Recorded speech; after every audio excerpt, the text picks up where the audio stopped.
Welcome to the Bare Metal Cyber Security Plus podcast. This series helps you prepare for the CompTIA Security Plus exam with focused explanations and practical context. For a companion study guide, check out the Achieve CompTIA Security Plus 701 Exam Success by Dr. Jason Edwards. It is the most concise and complete Security Plus guide on the market, built for busy professionals who want to pass the exam fast and on their first try. You can find this book and others at cyberauthor.me. In this episode, we are continuing our focus on network-based indicators of cyber attacks. Last time we explored denial of service and domain name system threats. Now we'll dive into wireless attack indicators, on-path or man-in-the-middle attacks, and credential replay attempts. Each of these threats targets different layers of the network, and all can be spotted through careful monitoring and pattern recognition. Let's begin with wireless attacks.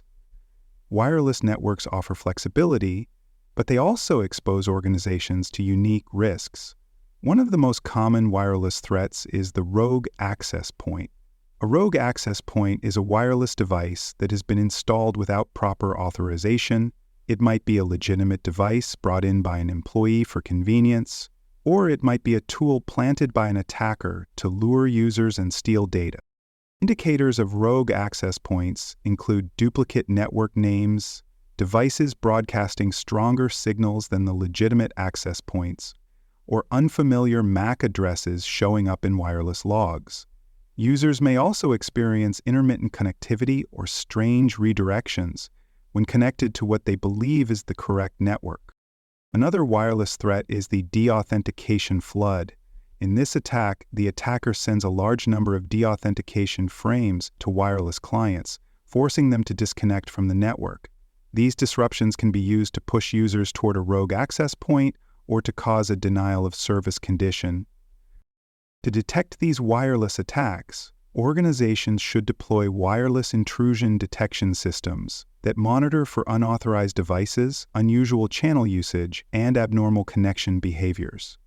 Logs from wireless controllers should be reviewed for de-authentication spikes, and alerts should be configured for unauthorized SSIDs or excessive roaming events.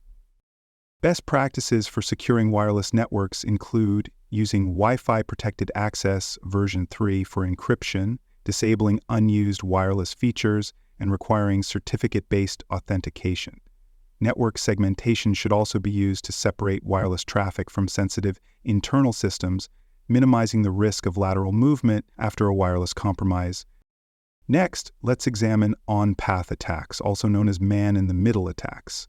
In this threat scenario, an attacker intercepts communications between two parties without either one realizing. The attacker may passively eavesdrop or actively manipulate the data being exchanged. Signs of on-path attacks include unusual certificate warnings during web browsing, unexpected session resets, or the presence of unfamiliar certificates in the trust store.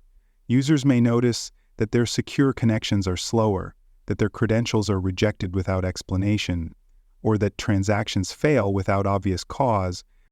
One classic example involves attackers placing themselves between a user and a public Wi-Fi hotspot. As the user connects, the attacker silently intercepts and relays traffic while stealing credentials or injecting malicious code into web pages. In other cases, malware on a compromised router or endpoint allows attackers to alter DNS settings or redirect requests to fake websites. To detect man-in-the-middle activity, administrators should monitor for abnormal traffic patterns, unexpected changes to routing tables, or mismatched certificate chains.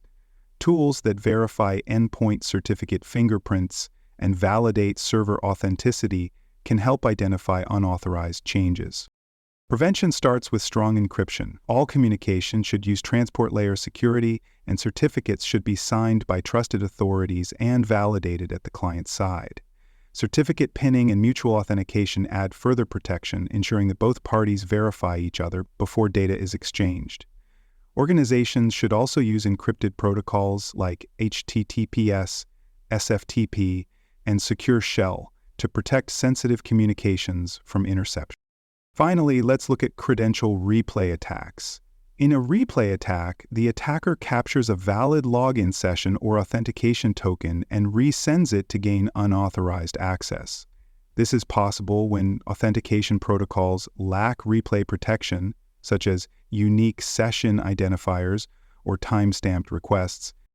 Indicators of a credential replay attack include repeated login attempts from the same account in short succession, successful logins from unusual locations or times, or authentication events using identical session parameters across different attempts.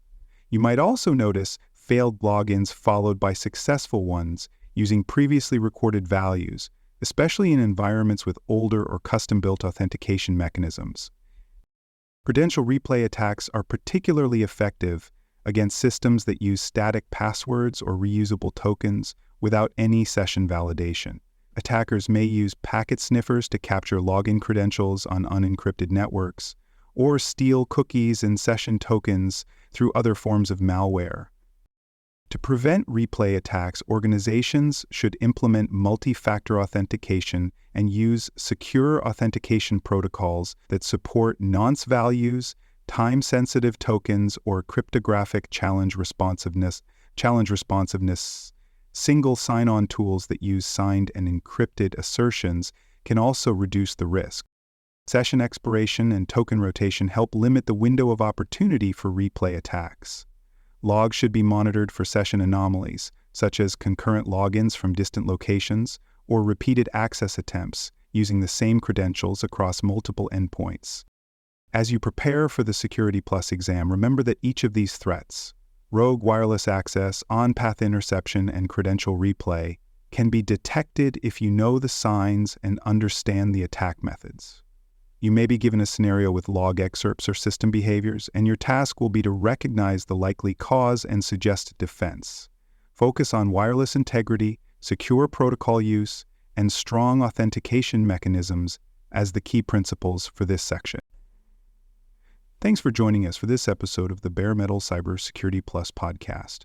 For more episodes, tools, and study support, visit us at baremetalcyber.com. And before you take the test, make sure to check out the practice questions in the book Achieve CompTIA Security Plus SY0-701 Exam Success by Dr. Jason Edwards.